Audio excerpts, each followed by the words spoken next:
அனைவருக்கும் வணக்கம். காக்கி சட்டை அணிந்து நம் நாட்டை காவல் காக்க வேண்டும் என்ற உயரிய லட்சியம் கொண்டு இன்னைக்கு படித்து நாளைய காவலர் உடைய அணிந்து நம்மளுடைய நாட்டின் கரைகளை அகற்ற வேண்டும் அப்படின்னு சொல்லிட்டு தொடர்ந்து இந்த காவலர் தேர்வுக்கு படிச்சுட்டு இருக்கக்கூடிய உங்களுக்கு என்னுடைய வணக்கங்கள். 6 முதல் 10ஆம் வகுப்பு வரைக்கும் பார்த்தோம் அப்படின்னு சொன்னால் நம்ம இந்த ஹிஸ்ட்ரி வகுப்பு அப்படிங்கிறத முடிக்கிறதாக பிளான் பண்ணியிருக்கிறோம். அந்த வகையில் 6th முடிச்சுட்டு 7th அப்படிங்கிறதுடைய அந்த முதல் டேர்ம் அப்படின்னு சொல்லக்கூடியதை படிச்சிருப்பீங்க. அது வரைக்கும் உங்களுக்கு கிளாஸஸ் போயிட்டுருக்கும். இன்றைக்கி அந்த 7ஆம் வகுப்பினுடைய 2வது டேர்ம் அப்படின்னு சொல்லக்கூடியதில் இருக்கக்கூடிய விஜயநகரம் மற்றும் பாமினி அரசுகள் சார்ந்து இருக்கக்கூடிய தகவல்களையும் குறிப்புகளையும் நம்ம பார்ப்போம்.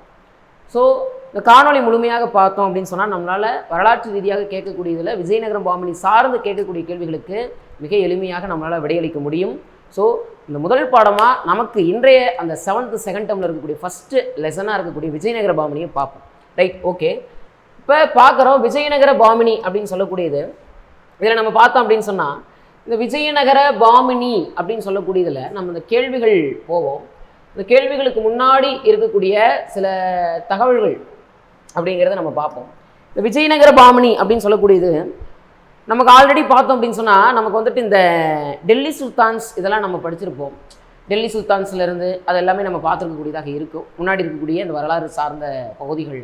இப்போ தான் என்ன ஆகுது அப்படின்னு சொன்னால் அந்த டெல்லி சுல்தான்ஸில் முகமது பின் துக்ளக் அப்படின்றவங்க இருக்கக்கூடியவங்களாக இருப்பாங்க.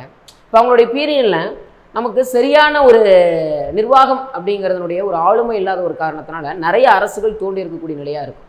அப்படித்தான் நமக்கு இந்த விஜயநகரம் அப்படின்னு சொல்லக்கூடிய அரசு, விஜயநகரம் அப்படின்னு சொல்லுவோம். அந்த விஜயநகரம் அப்படின்னு சொல்லக்கூடிய அரசு நமக்கு 1336 அப்படிங்கிறது நமக்கு வந்து பார்த்தோம் அப்படின்னு சொன்னால் ஹரிஹரர் புக்கர் அப்படின்னு சொல்லக்கூடியவங்களுடைய தலைமையில் ஏற்படுத்தப்படுது அப்படிங்கிறத நம்ம பார்க்கலாம். இல்லை, இவங்க வந்து பார்த்தோம் அப்படின்னு சொன்னால் முதல் கட்டமாக ஃபஸ்ட்டு இந்த ஹொசாலாஸ் அப்படின்னு சொல்லுவாங்க.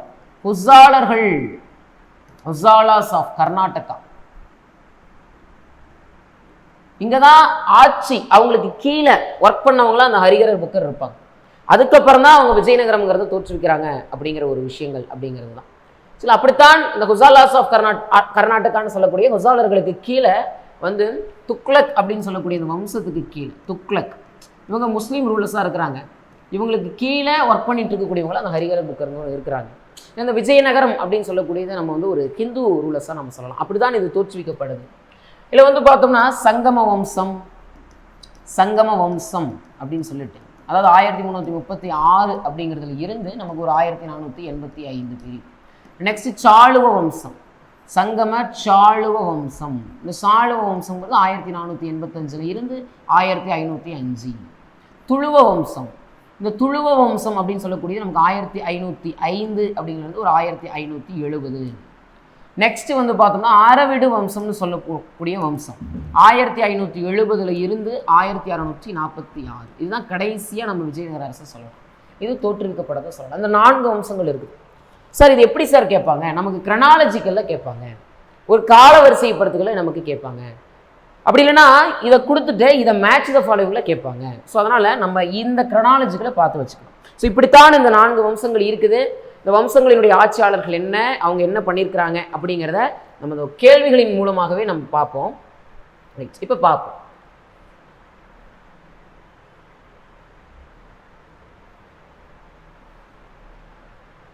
விஜயநகரம் மற்றும் பாமினி அப்படிங்கிறத நம்ம பார்க்கணும். ஃபர்ஸ்ட் பாருங்களேன், விஜயநகர பேரரசின் தலைநகரம் எது சார்?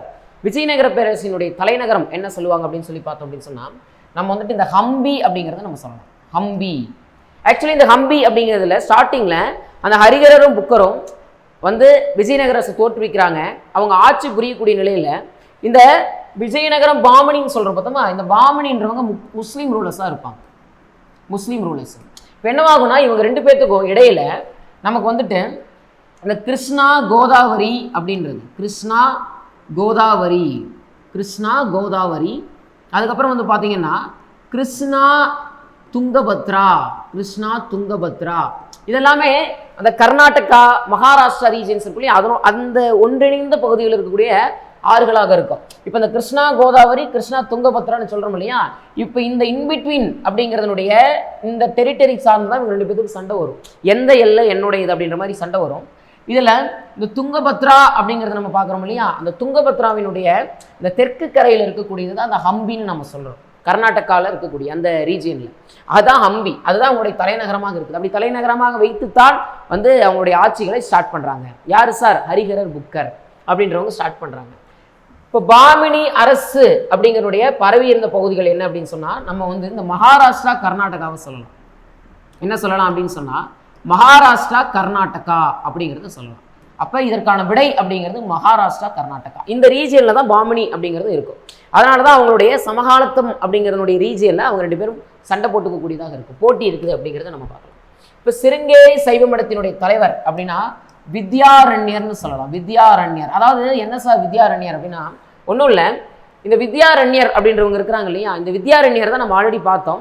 அந்த துக்ளக் முஸ்லீம்ஸ்க்கு கீழே, ஹொசாலார்களுக்கு கீழே வந்து பார்த்தோம் அப்படின்னு சொன்னால், நமக்கு வந்துட்டு இந்த ஹரிஹரர் புக்கர் ரூல் பண்ணிட்டு இருக்கிறப்ப இந்த வித்யாரண்யர் தான் சொல்லுவார். என்ன சொல்லுவார்னா, நீங்கள் தனியாக வந்து ரூலை ஸ்டார்ட் பண்ணுங்க, நீங்கள் தனியாக ஒரு அரசை ஸ்டார்ட் பண்ணுங்க, அந்த முஸ்லீம்களுக்கு கீழே இருந்து வந்து ஒரு தனியாக ஒரு கிங்டமை ஸ்டார்ட் பண்ணுங்க அப்படின்னு இந்த வித்யாரண்யர் தான் சொல்லுவார். சிருங்கேரி சைவ மடம், சிருங்கேரி சைவ மடம், அந்த சைவ மடத்தினுடைய தலைவர் தான் யாருன்னா வித்யாரண்யர் அப்படின்றத நம்ம சொல்லலாம். சிருங்கேரி சைவ மடம் கர்நாடகாவில் இருக்கக்கூடிய ஒரு மடம் தான் அது.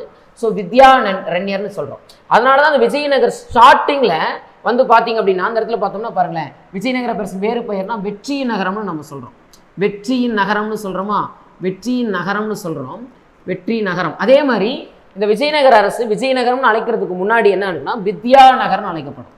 வித்யாநகர், வித்யாநகர், ஏன்னா வித்யாரண்யர்னாலேய அவருடைய ஒரு வலியுறுத்தல் தான் ஏற்படுத்துறதுனால வித்யாநகர்னு சொல்கிறாங்க. ரைட்டுங்களா? இப்போ விஜயநகரத்தினுடைய வேறு பெயர் என்ன சார்? வெற்றி நகரம். ஏன்னா விஜயம்னா வெற்றின்னு அர்த்தம். இதை நான் சொல்றதுனால அதை சொல்லிட்டேன். அப்போ விஜயநகரம் அப்படின்னு சொல்லக்கூடியது வித்யாரண்யருடைய வலியுறுத்தலின்படி தான் ஏற்படுத்தப்படுது.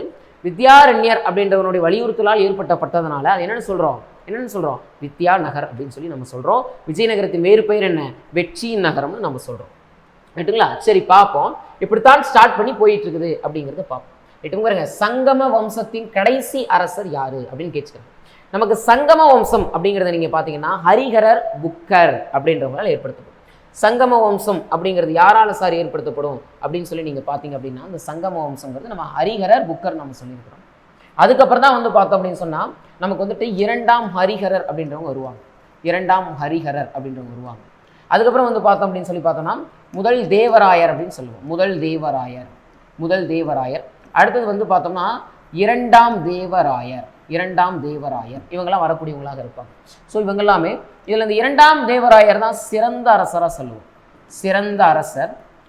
கடைசி அரசர் அப்படின்றவங்க யார் அப்படின்னு சொல்லி பார்த்தோம் அப்படின்னு சொன்னால் விருப்பாட்சராயர். ரைட்டா? 2ஆம் விருப்பாட்சராயர் அப்படின்னு சொல்லுவோம். கடைசி அரசர் 2ஆம் விருப்பாட்சராயர் அப்படிங்கிறத நம்ம சொல்லக்கூடியதாக இருக்கும். ரைட்டுங்களா? ஸோ இப்படித்தான் வரக்கூடியது. அப்போ நம்மளுடைய இந்த கேள்விகள் இவங்க தான் அரசர்களாக நம்ம சொல்கிறோம். இந்த 2ஆம் ஹரிஹரர் அப்படின்றவங்கலாம் பார்த்தோம் அப்படின்னு சொன்னால் நம்ம பாமினி சுல்தான்ஸ்ட இருந்து வந்து பார்த்தோம்னா இந்த கோவா, பெல்காம் இதெல்லாம் கைப்பற்றினவராக இருப்பார். இந்த முதலாம் தேவராயர் என்ன பண்ணுவார்னா, அவங்களுக்கு இன்னொருத்தங்க வந்து பார்த்தோம் அப்படின்னு சொன்னால் ஒரு சமகாலத்தில் போட்டியாளர்களாக இருப்பாங்க. ஒடிஷாவை சார்ந்த கஜபதி ரூலர்ஸ்னு சொல்லுவோம். இந்த கஜபதி ரூலர்ஸ் அவங்கள டிஃபீட் பண்ணவராக இருப்பார். இந்த 2ஆம் தேவராயர்லாம் பார்த்தோம்னா தன்னுடைய படைகளில் முஸ்லீம்ஸ் எல்லாத்தையுமே பணியமர்த்தனாகவும் இருப்பார். இந்த 2ஆம் தேவராயர்னு சொல்லக்கூடியது. கடைசி வந்து விருப்பாட்சராயர்னு சொல்லுவோம். இப்போ இவரை கொன்னுட்டு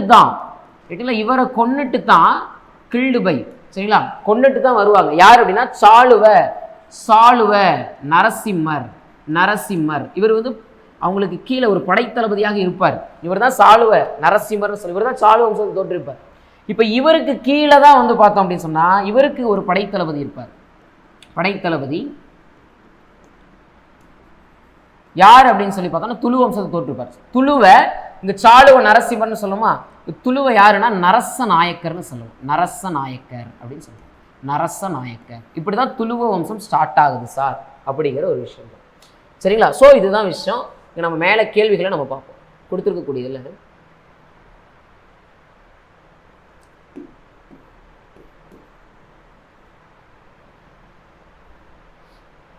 சரி, இப்போ நமக்கு கேள்வி என்ன சார் கேட்குறாங்க? சங்க வம்சத்தின் கடைசி அரசர் யார் அப்படின்னா என்ன சொல்லலாம்? இரண்டாம் விருப்பாட்சராயர். 2ஆம் விருப்பாட்சராயர் அப்படின்றவங்க தான். ரைட். இப்போ சங்கம வம்சத்தில் தலை சிறந்த மன்னர் யார் நம்ம பார்த்தோம். என்ன சொன்னோம்? 2ஆம் தேவராயர். அப்படின்றத நம்ம சொல்லலாம். நெக்ஸ்ட் இங்கே பார்த்தோம் அப்படின்னு சொன்னாங்க பாருங்க, முதலாம் புக்கரின் மகன் யார் அப்படின்னா குமார கம்பனா அப்படின்றவங்க இருப்பாங்க. குமார கம்பனா ஆக்சுவலி இந்த குமார கம்பனா என்ன பண்ணியிருப்பார் அப்படின்னு சொல்லி பார்த்தோம்னா, மதுரை இருக்கு இல்லையா, ஸோ மதுரை சுல்தானை வீழ்த்தியிருப்பார். மதுரை சுல்தான் இந்த வீழ்த்தினது கொண்டு இருப்பார். அப்போதான் இவங்களுடைய மனைவியான கங்காதேவி அப்படின்னு சொல்லக்கூடியவங்க, கங்காதேவி இவங்க என்ன பண்ணுவாங்கன்னா மதுரா விஜயம் அப்படிங்கிற நூலை எழுதுவாங்க. கங்காதேவின்னு சொல்லக்கூடியவங்களை நம்ம பார்க்கலாம். சரிங்களா? நெக்ஸ்ட் இப்போ சாள வம்சத்தை தோற்றுவித்தவர் யாருங்கிறது. இப்போ சாள வம்சத்தை தோற்றுவித்தவர் நம்ம பார்த்துருப்போம். யாரு? சாளுவ நரசிம்மர்னு ஒருத்தர் பார்த்தோம். சாளுவ நரசிம்மர் அப்படின்றவர் தான் தோற்றுவிச்சிருப்பார். சரியா? சாளுவ நரசிம்மரினுடைய படைத்தளபதி தான் யாரு சார்? நரசநாயக்கர். நரசநாயக்கர் நம்ம ஆல்ரெடி சொன்னோமா, நரசநாயக்கர். இந்த நரசநாயக்கர் அப்படின்றவர் தான் நமக்கு வந்து துளுவ வம்சத்தின் ஆட்சி தொடங்கியவராகவும் இருப்பார். யாரு? நரசநாயக்கராக நம்ம சொல்லுவோம். நரசநாயக்கர்னு சொல்கிறோம். ஸோ இவர் தான் துளுவ வம்சத்தினுடைய ஆட்சியை தொடங்கினவராகவும் இருப்பார் அப்படிங்கிறத நம்ம பார்க்குறோம். இப்படி இருக்கக்கூடிய நிலையில தான் துளுவ வம்சமானது தோற்றுவிக்கப்படுது அப்படின்ற ஒரு விஷயம் தான். இப்போ துளுவ வம்சத்தில் சிறந்தவர் யார் அப்படின்னு சொன்னால் நம்ம கிருஷ்ணதேவராயரை சொல்லுவோம். கிருஷ்ணதேவராயர் அப்படின்றவர் தான் முக்கியமானவராக நம்ம பார்க்குறோம். இப்போ நம்ம இதில் பார்க்கக்கூடியதில் நம்ம இந்த கிருஷ்ணதேவராயர் அவர்களை சார்ந்து பார்க்கக்கூடியதில் பார்த்தோம் அப்படின்னு சொன்னால் நம்ம நிறைய குறிப்புகளை நம்ம பார்ப்போம். இந்த கிருஷ்ணதேவராயர் அப்படின்னு சொல்லக்கூடியதில் முக்கியமான அரசராக இருப்பார் கிருஷ்ணதேவராயர். இந்த கிருஷ்ணதேவராயர் பார்த்தோம் அப்படின்னு சொன்னால் 1509 1529 வரைக்கும் ஆட்சி புரிஞ்சவராக இருப்பார். 20 ஆண்டு காலம் ஆட்சி புரிஞ்சிருப்பாங்க. முக்கியமான அரசராக நம்ம பார்க்கலாம். இவர் என்ன பண்ணியிருப்பார் அப்படின்னு சொல்லி பார்த்தோம் அப்படின்னு சொன்னால் நமக்கு வந்துட்டு இந்த கிருஷ்ண தேவராயர் முக்கியமான ஒரு அரசரா, அதாவது சங்கம வம்சம் அப்படின்னு சொல்லக்கூடியவங்க இருக்கு இல்லையா. ஸோ அப்போ நமக்கு துளுவ வம்சம் அப்படிங்கிறதுல ஒரு சிறந்த அரசராக நம்ம கிருஷ்ணதேவராயர் சொல்லுவோம். எப்படி சங்கம வம்சம் அப்படிங்கிறதுல பார்த்தோம் அப்படின்னு சொன்னால் நம்ம 2ஆம் தேவராயரை நம்ம சொல்லுவோம். அந்த மாதிரி இவர் ரொம்ப முக்கியமான ஒரு அரசராக இருப்பார். இந்த கிருஷ்ணதேவராயர் வந்து பார்த்தீங்க அப்படின்னு சொன்னால் நமக்கு வந்துட்டு இந்த ஒடிஷாவை சார்ந்த பார்த்தோமா, ஒடிஷா கஜபதி ரூலர். இந்த கஜபதி ரூலரில் ஒருத்தர் இருப்பார். யாருன்னா பிரதாபருத்திரன் சொல்லிட்டு இருப்பார். அந்த பிரதாபருத்திரனை டிஃபீட் பண்ணி வெற்றி பெற்றிருப்பார். அதுக்கப்புறம் அவங்க பிரதாபருத்திரன் தன்னுடைய மகளை கிருஷ்ணதேவராயருக்கு திருமணம் செய்து கொடுக்குறேன் அப்படின்னு சொன்னதின் ரீதியாக தான் கைப்பற்றிய பகுதிகள் இருக்கு இல்லையா, பிரதாபருத்திரன் இருந்து கைப்பற்றிய பகுதிகளை திருப்பி கொடுத்துருவார் கிருஷ்ணதேவராயர். ரைட்டுங்களா? அதுக்கப்புறம் வந்து பார்த்தோம்னா இந்த போர்ச்சுகேஸ் இருப்பாங்க, சில போர்ச்சுகேஸ். இந்த போர்ச்சுகீசியரினுடைய உதவியோட கொல்கொந்தா கோட்டையை கைப்பற்றுவார். ரொம்ப முக்கியம். இந்த கொல்கொந்தா கோட்டை அப்படிங்கிறத நீங்கள் பார்த்தீங்க அப்படின்னு சொன்னால் நமக்கு வந்துட்டு இந்த வாரங்கல் பகுதி சொல்லுவோம். வாரங்கள்னா தெலுங்கானா ரீஜியனில் இருக்கக்கூடியதான்.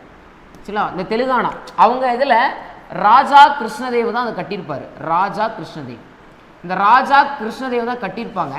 அதுதான் அதுக்கப்புறம் வரக்கூடிய காலங்களில் இந்த போர்ச்சுகீசியர் வந்து உதவியோடு இவர் வந்து கைப்பற்றுவார். அதனால தான் போர்ச்சுகீசியருக்கு பத்கல் அப்படிங்கிற இடத்துல கோட்டைகளை கற்ற அனுமதி கொடுத்துருப்பார். யார் சார்னா கிருஷ்ணதேவராயர் பார்த்துருப்போம்.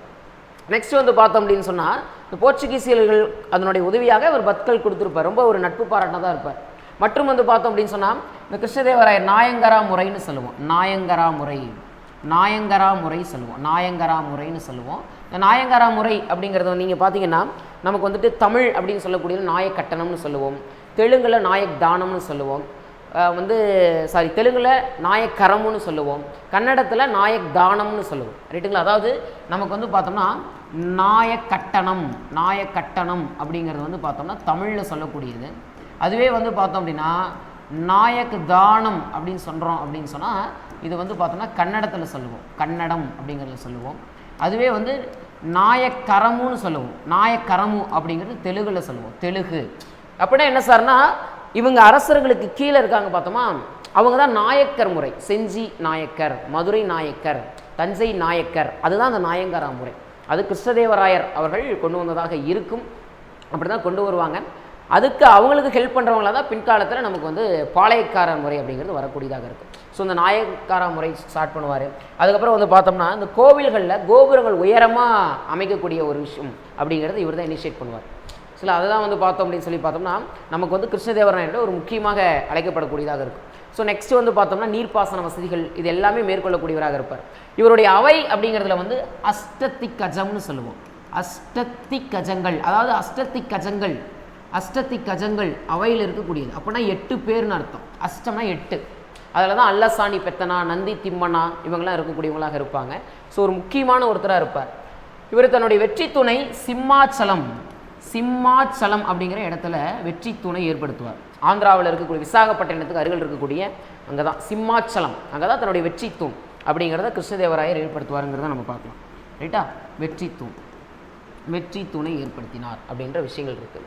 ஸோ இவரை சார்ந்து இருக்கக்கூடியதில் பல்வேறு கேள்விகளை நம்ம கொஷின்ஸ் மூலிமா நம்ம பார்ப்போம். வேறு என்ன கொஷின் நம்ம பார்ப்போம். ரைட், துளுவம்சத் அப்படிங்கிறத பார்த்துருக்குறோம். துளுவம்சத்தின் சிறந்தவர் கிருஷ்ணதேவராயர். கிருஷ்ணதேவராயரின் அவை பாருங்க, நான் சொன்னேன் என்ன சொன்னேன், அஷ்டதிக்கஜங்கள்னு சொன்னேன். அஷ்டதிக்கஜங்கள் இதில் ரொம்ப முக்கியமானவராக நம்ம பார்த்தோம்னா அல்லசாணி பெத்தண்ணா. இந்த அல்லசாணி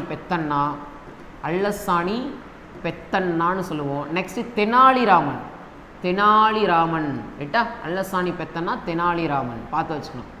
நெக்ஸ்ட் கிருஷ்ணதேவராயரின் தெலுங்கு நூல் என்ன, அமுக்த மால்யதா தெலுங்கு நூல். சமஸ்கிருதத்தில் ஒரு நூல் எழுதியிருப்பார், சமஸ்கிருதம் இவருடைய சமஸ்கிருதம் நூல் என்ன அப்படின்னு சொல்லி பார்த்தோம் அப்படின்னு சொன்னால் ஜாம்பவதி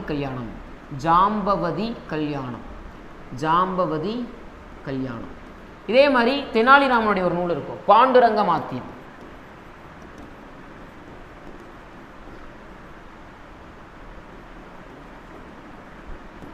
யாருதுன்னா தெனாலிராமனுடைய ஒரு நூல். இது தெனாலிராமனுடைய நூல், அமுக்த மால்யதா கிருஷ்ணதேவராயருடைய நூல். அதுக்கப்புறம் சமஸ்கிருதம் ஜாம்பவதி கல்யாணம் அப்படின்னு சொல்லக்கூடியது யாருது அப்படின்னு சொல்லி பார்த்தோம்னா கிருஷ்ணதேவராயனுடைய நூல். இல்லைங்களா? நெக்ஸ்ட் கிருஷ்ணதேவராயனுடைய சமஸ்கிருத நூல் தான் என்னது, ஜாம்பவதி கல்யாணம். தான் சொல்லியிருக்கிறோமா, ஜாம்பவதி கல்யாணம். இங்க பாருங்க, பாண்டுரக மகாமாத்தியம் பார்ப்போம். பாண்டுரங்க மகாமாத்தியகம் அப்படின்னு இருக்கு இல்லையா, மாத்தியம். இது யாருடைய நூல், தெனாலிராமன். ரைட்டா? புரியுதுங்களா? அப்போ என்னன்னா அமுக்த மால்யதா கிருஷ்ணதேவரே தெலுங்கு நூல், ஜாம்பவதி கல்யாணம் அப்படிங்கிறது கிருஷ்ணதேவருடைய நூல். பாண்டுரங்க மகாமாத்தியம் யாருடைய நூல், தெனாலிராமனுடைய நூல். ரைட். நெக்ஸ்ட் பார்த்தோம் அப்படின்னா ராட்சச தங்கடின்னு சொல்லுவோம். இது வந்து ராட்சச தங்கடினா தலைக்கோட்டை போர்னு சொல்லுவோம். தலைக்கோட்டை போர்னு நம்ம சொல்கிறோம். இதுதான் 1565 நடைபெற்றிருக்கோம். ஆக்சுவலி இந்த தலைக்கோட்டை போர் அப்படிங்கிறது தான் என்னவா இருக்கும் அப்படின்னு சொல்லி பார்த்தோம்னா விஜயநகர அரசு அப்படிங்கிறது சிதை உண்டக்கூடிய அரசாக இருக்கும். ரைட்டுங்களா? இது வந்து பார்த்தோம் அப்படின்னு சொன்னால் இந்த 1565 ராட்சச தங்கடி அப்படிங்கிறது ஜனவரி 23 நடக்கும்.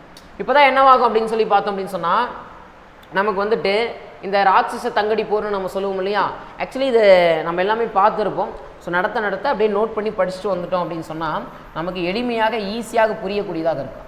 ரைட்டா? சரி, இப்போ இந்த ராட்சச தங்கடி போர் அப்படிங்கிறது தலைக்கோட்டை போர் இருக்குது.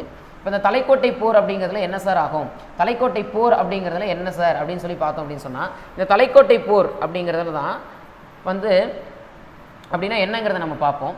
ஆக்சுவலி நம்ம பார்த்தோம் இந்த சங்கம சாளுவ துளு வம்சம் பார்த்தோம், கிருஷ்ணதேவராயர் பார்த்தோமா. இப்போ கிருஷ்ணதேவராயருக்கு அப்புறம் என்னவாகும் அப்படின்னு சொல்லி பார்த்தோம்னா அச்சுதராயர்னு சொல்லிட்டு அதாவது கிருஷ்ணதேவராயனுடைய சகோதரர். ஆனால் அவங்க சார்ந்த முக்கியமான சில விஷயங்கள் அப்படிங்கிறதெல்லாம் முக்கியமான அரசர்லாம் கிடையாது. அச்சுதராயர்னு சொல்லுவோம், இல்லை அச்சுத தேவராயர். அதுக்கப்புறம் நமக்கு முதலாம் வேங்கடர் இந்த மாதிரிலாம் இருப்பாங்க. முதலாம் வேங்கடர்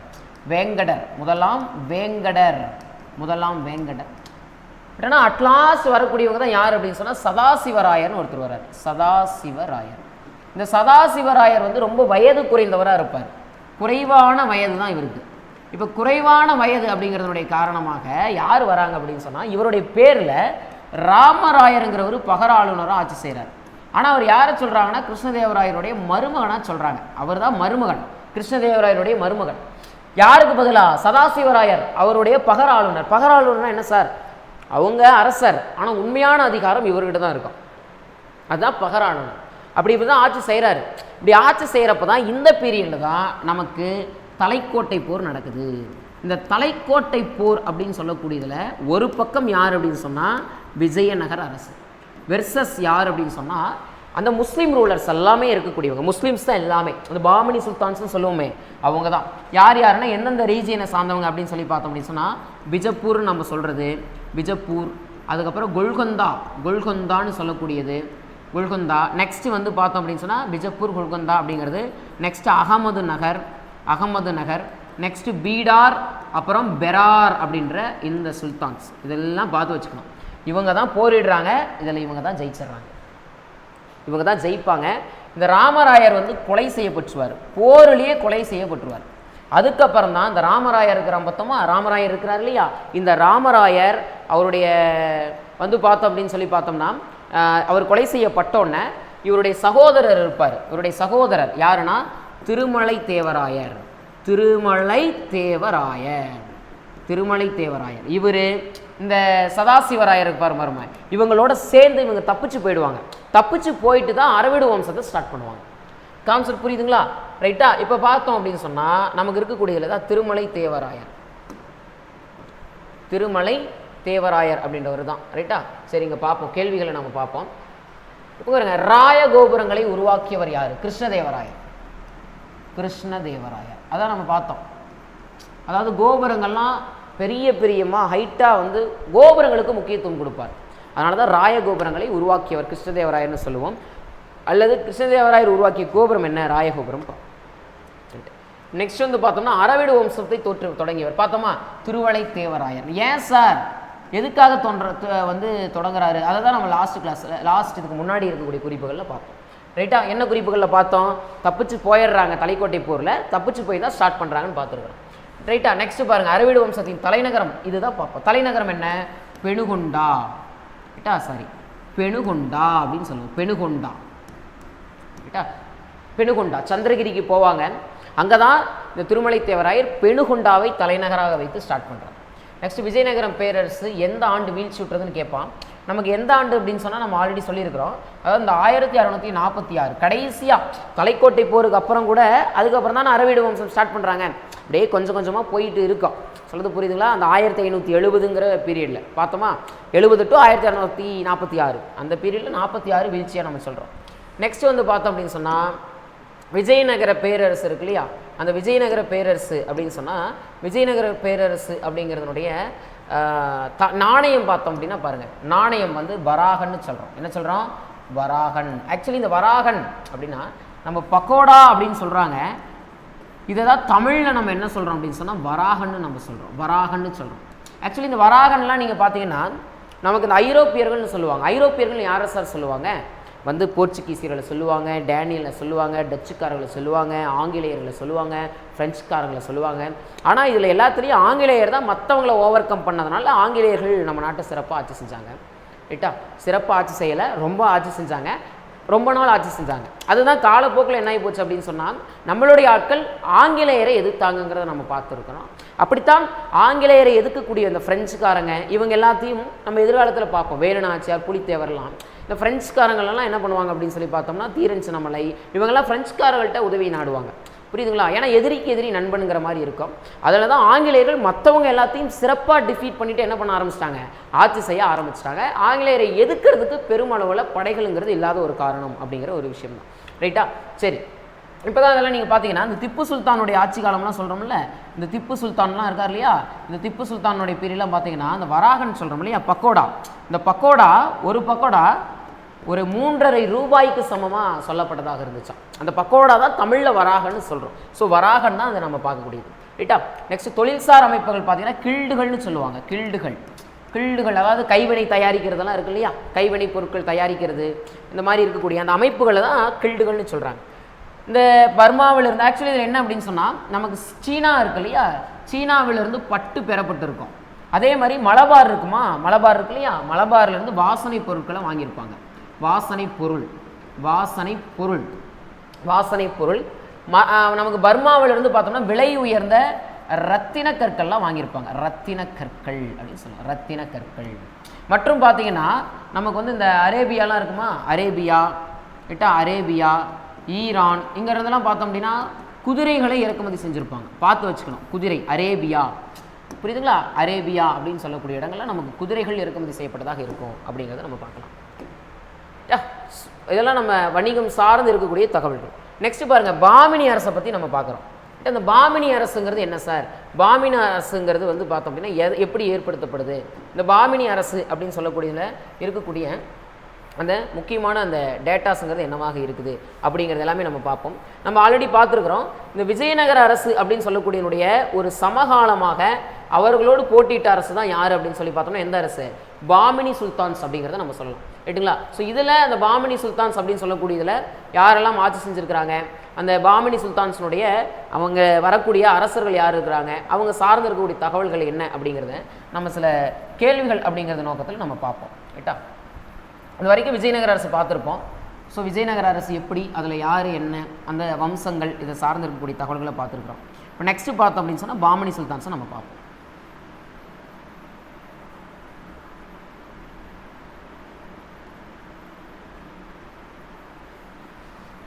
ரைட், இப்போ பார்ப்போம் பாருங்கள். இந்த பாமினி சுல்தான்ஸுங்கிறது நமக்கு 1347 ஸ்டார்ட் பண்ணப்படுது. விஜயநகர பிரசார் 1336. இந்த பாமினி சுல்தான்ஸை என்ன பண்ணுறாரு அப்படின்னு சொல்லி பார்த்தோம் அப்படின்னு சொன்னால் நமக்கு வந்துட்டு என்ன பண்ணுறாங்க அப்படின்னா அலாவுதீன் ஹசன் இவர் தான் ஸ்டார்ட் பண்ணுறாரு. அல்லது ஹசன் கங்குன்னு அழைக்கப்படுறவர், ஹசன் கங்கு அப்படின்னு அழைக்கப்படுறவர் பாமன் ஷா என்ற பெயரில் அரியணை ஏறுறாரு அப்படிங்கிறத பார்க்கலாம். ஓகேங்களா? ஸோ இப்போ பார்த்தோம் அப்படின்னு சொல்லக்கூடியதில் இந்த தௌலதாபாத்துன்னு சொல்லிட்டு தௌலதாபாத் இருக்கு இல்லையா, நம்ம பார்த்துருப்போம். முகமது பின் துக்ளக்கு டெல்லியிலேருந்து தலைநகரை மாற்றக்கூடிய இடங்கள்லாம் பார்த்தோம்ல. ஸோ இந்த நகர்லேருந்து தான் தன்னுடைய ஆட்சியை தொடங்கி அதுக்கப்புறம் குல்பெர்கா அப்படிங்கிறத தன்னுடைய கேபிட்டலாக சொல்லிட்டு, ஆனால் பாமினி சுல்தானுடைய தலைநகரமானது நம்ம 1429 பீடாராக மாறிடும். அப்படி மாறிடும், பின்னாடி மாறும். பட் இப்படி தான் அவர் ஸ்டார்ட் பண்ணுறார் ஆட்சியை. மற்றும் நிர்வாக வசதிக்காக என்ன பண்ணுவார் அப்படின்னு சொல்லி பார்த்தோம் அப்படின்னு சொன்னால் தராஃப்ஸ் அப்படின்னு சொல்லக்கூடிய தராப்புன்னு சொல்லுவோம். தராப் அப்படின்னு சொல்லிட்டு ஒரு 4 வகையாக மாகாணங்களை ஸ்பிட்டப் பண்ணுவார். ரைட்டுங்களா? 4ஆக பிரிப்பார் மாகாணங்களை. நம்ம சொல்லக்கூடியதில் வந்து பார்த்தோம் அப்படின்னு சொன்னால் நமக்கு 4ஆக பிரிப்பார். என்னென்ன அப்படின்னா குல்பெர்கா, தௌலதா, பீடார், பெரார். ரைட்டா? குல்பெர்கா அப்படின்னு சொல்லுவோம் இல்லையா, இந்த குல்பெர்கா அப்படிங்கிறது. நெக்ஸ்ட்டு தௌலதாபாத்துன்னு சொல்லுவோம்ல, தௌலதாபாத்து. அடுத்தது வந்து பார்த்திங்கன்னா பீடாருங்கிறது, நெக்ஸ்ட்டு பெரார் அப்படின்ற மாதிரி பிரித்து ஆட்சி செய்யக்கூடியவராக இருப்பார். இவர் வந்து தன்னுடைய குறிப்புகளில் அதில் நாணயங்களெல்லாம் 2ஆம் அலெக்சாண்டர்னு தன்னை அழைச்சிக்குவார். 2ஆம் அலெக்சாண்டர் அப்படின்னு சொல்லிட்டு தன்னை அழைச்சிக்கக்கூடியவராக இருப்பார். ஸோ இப்படித்தான் ஒரு ஆட்சி துவங்கி வைக்கக்கூடியவராக ஒருங்கிணைத்து தன்னுடைய ரூலை ஸ்டார்ட் பண்ணுறவராக இருக்கிறார். இவருக்கு அப்புறம் வரக்கூடியவர் தான் யார் அப்படின்னு சொல்லி பார்த்தோம் அப்படின்னு சொன்னால் முதலாம் முகமதுன்னு சொல்லுவோம். ஆக்சுவலி இந்த முதலாம் முகமது அப்படின்றவர் ஒரு ஸ்ட்ராங்கான அடித்தளம் அமைத்தவர். முதலாம் முகமதை நம்ம சொல்லுவோம் பாமினி சுல்தானுடைய ஆட்சிக்கு. இவர் தான் என்ன பண்ணுவார் அப்படின்னு சொன்னால் நமக்கு வந்துட்டு இந்த கொல்கந்தா கோட்டையெல்லாம் கைப்பற்றுவார். கொல்கந்தா கோட்டை ரைட்டா? கொல்கந்தா கோட்டை ஆல்ரெடி பார்த்தோம். வாரங்கள் ராஜா கிருஷ்ணதேவ் தான் ஸ்டார்ட் பண்ணதாக இருக்கும். கர்நாடக ஆந்திரா பகுதி வாரங்கள். அப்படி கொல்கந்தா கோட்டை இருக்குது பார்த்தோமா, அந்த கோட்டைகளை கைப்பற்றுவார். அதுக்கப்புறம் வந்து பார்த்தோம் அப்படின்னு சொன்னால் அதாவது பச்சை கலந்த நீல வண்ண கற்களால் ஆன ஒரு சிம்மாசனம், அரியாசனம்னு சொல்லுவோம்ல, அரியாசனம்னு சொல்லிட்டு. ஸோ பச்சை கலந்த நீல வண்ண கற்களால் ஆன இந்த சிம்மாசனம், அரியாசனம் அப்படிங்கிறது என்ன பண்ணுவார் அப்படின்னு சொல்லி பார்த்தோம் அப்படின்னு சொன்னால் இழப்பீடாக பெறக்கூடியவராக இருப்பார். ஆனால் இந்த சிம்மாசனம் அதற்கு முன்னாடியே பாரசீகர்களினுடைய அவையை அலங்கரித்தது அப்படின்னு சொல்லிட்டு நமக்கு வந்து ஃபிர்தௌசி அப்படின்னு சொல்லுவாங்க. ஃபிர்தௌசி தன்னுடைய ஷா நமா அப்படிங்கிற புத்தகத்தில் சொல்லியிருப்பாங்க. ஃபிர்தௌசி ஷா நமா ரைட்டா? முதலாம் முகமது சார்ந்து. இவருக்கு அப்புறம் தான் முதலாம் முகமதினுடைய மகன் தான் யாருன்னா முசாஹித்துன்னு சொல்லுவோம். முசாஹித்து. ஆனால் முசாஹித் அவர்கள் வந்து கொலை செய்யப்படுவார். முசாஹித்து அப்புறம் தான் இந்த முதலாம் முகமதியினுடைய மாமனார் அப்படின்றவங்க இருப்பாங்க. தாவூத் அப்படின்றவர் இருப்பார். தாவூத் அவர் தன்னுடைய சகோதரர் மகன் இருக்கார் இல்லையா, அதாவது ஒன்றும் இல்லை, முதலாம் முகமதுன்னு சொல்கிறோம். இந்த முதலாம் முகமது அவருடைய மகன் அப்படின்றது நீங்கள் பார்த்தீங்கன்னா இவருக்கு அப்புறம் முசாஹித்துங்கிறவங்க வருவாங்க. இவர் கொலை செய்யப்பட்டுருவார். இதுக்கப்புறம் வரவங்க யார் அப்படின்னா முதலாம் முகமதுவினுடைய மாமனார் இருப்பார் தாவூத். இந்த தாவூத் என்ன பண்ணுவார்னா தன்னுடைய சகோதரர் இருக்கார் இல்லையா, சகோதரர், அந்த சகோதரனுடைய மகனை 2ஆம் முகமது அப்படின்ற பெயரில் அரியணைக்கு கொண்டு வருவார். இவர் கல்விக்கு முக்கியத்துவம் கொடுக்குறவராக இருப்பார். அடுத்தது தான் பார்த்தீங்கன்னா 3ஆம் முகமதுங்கிறவங்க வருவாங்க. இந்த 3ஆம் முகமது அப்படின்றவரினுடைய ஒரு திறமைமிக்க ஒரு அமைச்சர் தான் யாருன்னா முகமது கவான் அப்படின்னு சொல்லக்கூடியவராக இருப்பார். முகமது கவான் அமைச்சர். இப்படி தான் பாமினி சுல்தான்ஸ் போகும் அப்படிங்கிறத நம்ம பார்க்கலாம் ரைட்டா? ஸோ இது சார்ந்த கேள்விகளினுடைய நோக்கில் நமக்கு என்ன கேட்குறாங்கிறத பார்க்கலாம். அதாவது பாமினி அரசை நிறுவியவர் யார் சார்னு கேட்குறாங்க. நம்ம என்ன சொல்லலாம், பாமன் ஷாவை சொல்லலாம் ரைட்டா? அப்படின்னா அலாவுதீன் ஹசன் கங்கு முன்னாடி பார்த்தோமா, எல்லாமே சொல்லலாம். பாமினி அரசு நிறுவப்பட்ட ஆண்டு என்ன சார் 1347 அப்படிங்கிறத நம்ம சொல்லலாம்.